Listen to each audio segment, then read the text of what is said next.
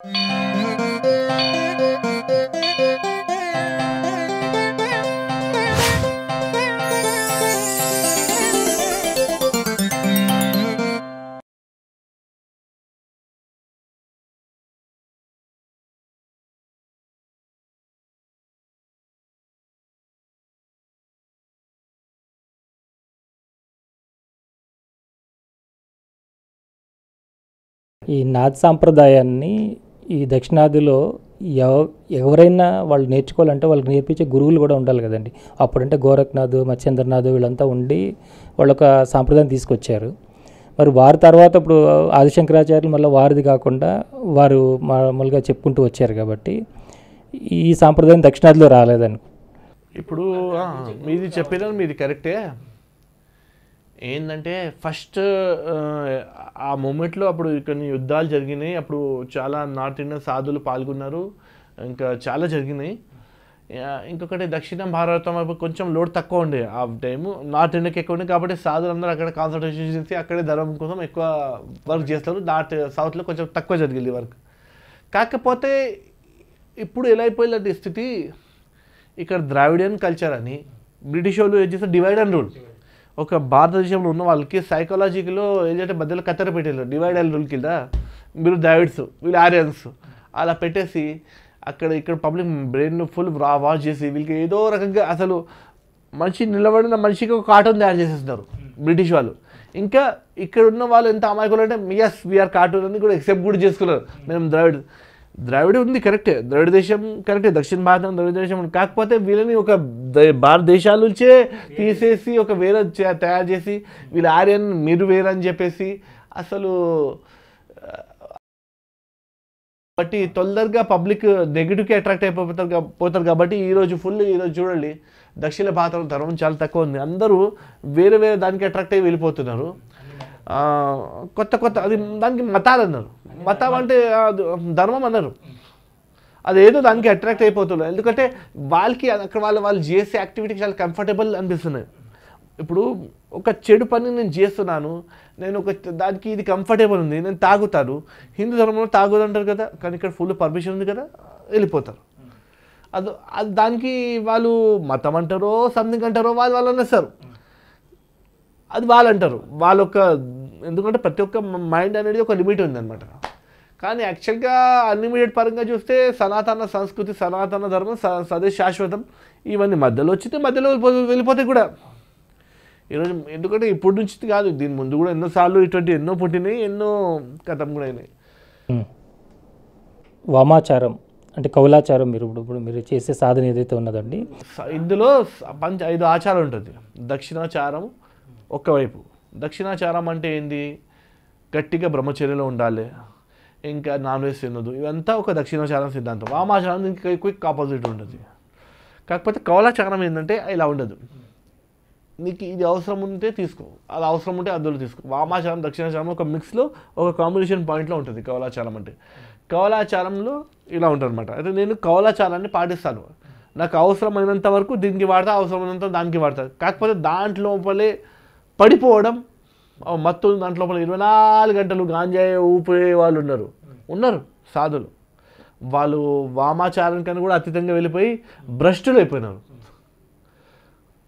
వామాచారం చిన్నది కాదు, దానికి కరెక్ట్గా దానికి తీసుకోకపోతే, దాని ఒక మార్గంలో సరిగ్గా నడవకపోతే, అందులో కూడా కుళ్ళ ఉంది వామాచారంలో కూడా. ఇది నీలో ఈ వస్తువు డెవలప్మెంట్. ఇప్పుడు నువ్వు మత్తులో నువ్వు ఎంతవరకు రాగలుగుతావు, నీ మత్తుని నువ్వు ఎంత కంట్రోల్ చేయగలుగుతావు అంతవరకు చూసుకొని దానికి వదిలేయాలని దాంట్లో ఉంటుంది. వీళ్ళేం చేస్తారు, మత్తులో పోతూ మత్తువే నాకు సరస్వని మత్తులో వెళ్ళిపోయి ఇంకా 24 గంటలు తాగుడు, 24 గంటలు ఇవన్నీ చేస్తారు.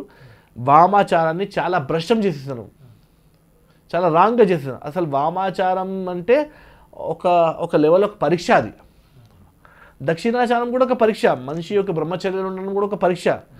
ఇప్పుడు ఎవరు బ్రహ్మచర్యలో ఉన్నారు, బ్రహ్మచర్యం ఉండే కెపాసిటీ లేదు, వాళ్ళ బ్రహ్మచర్యకి పరీక్ష లేదు, ఏం లేదు. నేను బ్రహ్మచారి అని పెద్ద బోర్డు పెడతారు, తర్వాత నేను సన్యాసి అని వాళ్ళే డిక్లేర్ చేస్తారు. వీడు పరిపూర్ణమైన బ్రహ్మచారి కానీ వాడు సన్యాసి అవుతాడు. రేపు రోజు వాడు ఏదో చేసి ఎల్లుండి మనకు టీవీలో న్యూస్లో వస్తాడు, మన అని ఒక బాధ వస్తుంది, సాధు ఇట్లా అయినాడు అని.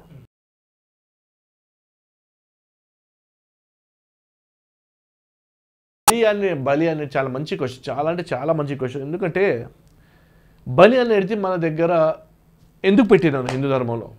హిందూ ధర్మం ఇందాక హిందూ శబ్దంలోనే ఒక జీవికి హింస అంటే కూడా తట్టుకోని వాడికి హిందూ అంటాడు. అటువంటి ధర్మంలో బలి అనేది కూడా ఎందుకుంది? మన ఋషిమునిలు ఆలోచించినారు ఏంటంటే, ఇప్పుడు మనుషులు సాత్వికమై పరమాత్మని సాధన చేస్తారు, కాకపోతే రేపు రోజు పక్క వాళ్ళు మన పైన దాడి చేస్తారు. వాళ్ళపైన మనం ఆ దాడికి అగెనిస్ట్గా మనోడు పోయి ఫైట్ చేయాలంటే వాడు ఒక చిన్న రక్తం చూసేవాడు భయపడి పారిపోయి వచ్చేసి వాడు ఫైట్ ఎట్లా చేస్తాడు?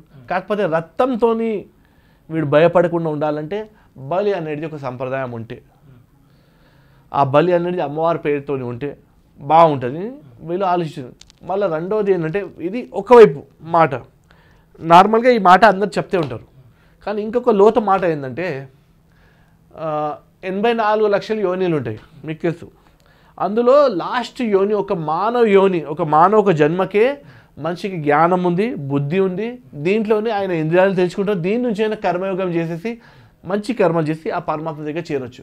మిగతా 84 లక్షలు ఆ ఒక్క మానవుడు తీసేసి మిగతా యోని ఎందులో అయినా కర్మయోగము జ్ఞానం ఏం లేవు. అటువంటిది 9వ లక్ష యోనికి ఒక ఎగ్జాంపుల్ అంటున్నా, నాకు ఎగ్జాక్ట్గా నెంబర్ తెలియదు. ఒక 9వ లక్ష యోనికి మేక వస్తుంది అనుకోండి. ఆ మేక అమ్మవారికి సంకల్పం చేసి ఆ మేక బలి మనం ఒక జట్కాలో ఇట్లా మెల్లమెల్లగా కాదు, ఒక జట్క ఒక షాట్, తన ప్రాణం పోయింది కూడా తను తెలియకుండా అటువంటి ఖడ్గంతో తల తీసేస్తే ఆ నెక్స్ట్ దానికి మానవ జన్మ దొరుకుతుంది. అది ఎంబడి ముక్తికి దగ్గర అయిపోతుంది. ఆ ఒక్క పుణ్యం మనకి దొరికేది, దానితో మనకు కావాల్సిన పనులు ఫటాఫట్ అయిపోతుంది. దాని ఇంకా రహస్యం దున్నపోతు అదే పోతులకి మళ్ళీ అందులో కూడా లేడీస్కి వాటిలో కూడా ఫీమేల్ వర్జన్ ఉంటాయి, వాటికి చేయరు. ఓన్లీ మేల్ వర్జన్ జో भी रहता है, మేల్కే ఉంటుంది, పోతులకే ఉంటుంది బలి. మన దగ్గర ఫీమేల్కి బలి ఇచ్చే ప్రథ లేదు. ఇది ఏంటంటే ఇంకొకటి రెండోది, ఇప్పుడు నాకు చాలామంది అడుగుతారు ఇది కూడా, గురుగారు మేము దేవుని పూజ చేస్తున్నాం, మేము వెజిటేరియన్గా ఉండాలా, మీరు వెజిటేరియన్గానే ఉండమంటారా, మీ మార్గంలో నాన్ వెజ్ ఉండమంటారా? నేను మీరు ఎలా ఉంటా అని అన్నా, నాకు ఏం అనవసరం. కాకపోతే మీరు నాన్ వెజ్ తగ్గించి వెజ్ వైపు ఎక్కువ పోయి వెజ్ని ఎక్కువ ప్రిఫర్ చేయండి అని నేను చెప్తాను. నేను నాన్ వెజ్ అనేది ఒక ప్రొసీజర్ ప్రకారంగా నేను కూడా నేను అసలు మేము ప్యూర్ వెజ్ అని 2009 తర్వాత కాళికామాత పూజలు వచ్చేసిన బలి ప్రసాదం తీసుకోవాలి. ఇక అమ్మవారి ప్రసాదం నేను దేనికి నో అని చెప్పాను. ఈ అనంతమైన బ్రహ్మాండాలు కూడా తిను స్వామి అని గురుగారు ఇస్తే తినాల్సి వస్తుంది. గురు ఆజ్ఞ నాకు అంత ముఖ్యమైనది, నేను ఆ రకంగా నేను తీసుకున్నాను. కాకపోతే నేను స్పెషల్గా పోయి అయ్యే భాయ్ బిర్యానీతో లావ్, మటన్తో भी లావ్, ఓ గ్లాస్ లావ్, ఓ బాటిల్ లావ్, ఏ లావ్ సబ్ నహీ కన్నా. ఇది ఏంటంటే ఏది ఎంతవరకు దాని అందం ఎంతవరకు అంటే దానికి అంతవరకు పెడితే అందం ఉంది. మనం పెట్రోల్ ఎంత కొంటాం, మన బండిలో ఎంత అవసరం అంతే. మిగతాది పెట్రోల్తో మీ ఇంట్లో ఉన్న మీరు ఏదైతే ఆయిల్తో ఫ్రై చేస్తారు అవన్నీ కూడా పెట్రోల్తో నింపేస్తాం కాదు, మనకి ఎంత అవసరం అంతవరకు తీసుకుంటాం. ఆయిల్ ఎంతవరకు కూడా అదే అంతవరకు తీసుకుంటాం. ఇది ఎంత అవసరం అంతే. కాకపోతే దీనికి అతిగా చేసుకోవడమే చాలా రాంగ్. ఏదైనాది అతి అయితే విషయం.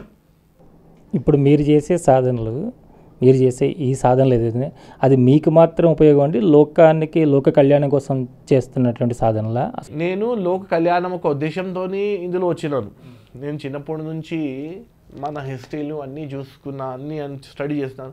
ఎందుకబ్బా ఇలా జరిగిపోయింది, ఇంత మంచి రాముడు ఉన్న కాలం ఉండే. ఎందుకంటే నేను చిన్నప్పటి నుంచి రామాయణం టీవీలో చూస్తుండే, మహాభారతం చూస్తే ఇంత మంచి పరిపక్వమైన ధర్మం ఉండే. ఈరోజు చూస్తే అప్పుడు అంత బంగారాలు కిలో బంగారం వేసుకుంటే ఈరోజు చూస్తే మా ఫ్యామిలీ చాలా బీద ఫ్యామిలీ, ఇట్లా ధనం లేదు, ఇంత ఇబ్బందులు ఉన్నాయి ఎందుకున్నాయని. దాని తర్వాత ఏదో సంథింగ్ ఇంకొకటి నాకు ఎడ్యుకేషన్ గురించి చాలా ఇబ్బంది. నేను చెప్పిన మా అన్నయ్య నాకైతే ఎందుకంటే అప్పుడు కూడా ధనంది చాలా ప్రాబ్లం వచ్చింది. నేను అప్పుడే అనుకున్నా ఒక ఫ్రీ ఎడ్యుకేషన్ అయితే నా జీవితంలో ఎలా ఎట్టి పరిస్థితి ఒక యూనివర్సిటీ పెడతా, అంబేద్కర్ యూనివర్సిటీ ఇస్తుంది, అది ఓన్లీ సండే ఇస్తుంది కానీ ఫ్రీ ఎడ్యుకేషన్ లేదు. అది కూడా కాకపోతే మనం ఒక యూనివర్సిటీయే తయారు చేస్తాం ఫ్రీ ఎడ్యుకేషన్. మళ్ళీ అందరూ కూడా ఫ్రీ ఎడ్యుకేషన్లో కూడా మన 2 రకాలైన ఎడ్యుకేషన్స్ మనం ఇద్దాం వాళ్ళకి. మన ఏదైతే ఏన్షియంట్ ఎడ్యుకేషన్ ఉంది, గురుకుల వ్యవస్థ ఎడ్యుకేషన్, ప్లస్ ఇప్పుడు వాళ్ళకి ఇక్కడ ఈ రోజులలో వాళ్ళకి జాబులు కూడా రావాలి. ఎందుకంటే అది చదివిన తర్వాత జాబులు రావు, అటువంటి అలా ఉండొద్దు. వాళ్ళకి శిక్ష కూడా దొరకాలి, విద్య కూడా దొరకాలి, తర్వాత జీవించే విద్య కూడా దొరకాలి అని అటువంటి ఎడ్యుకేషన్, అది కూడా ఫ్రీ ఆఫ్ కాస్ట్.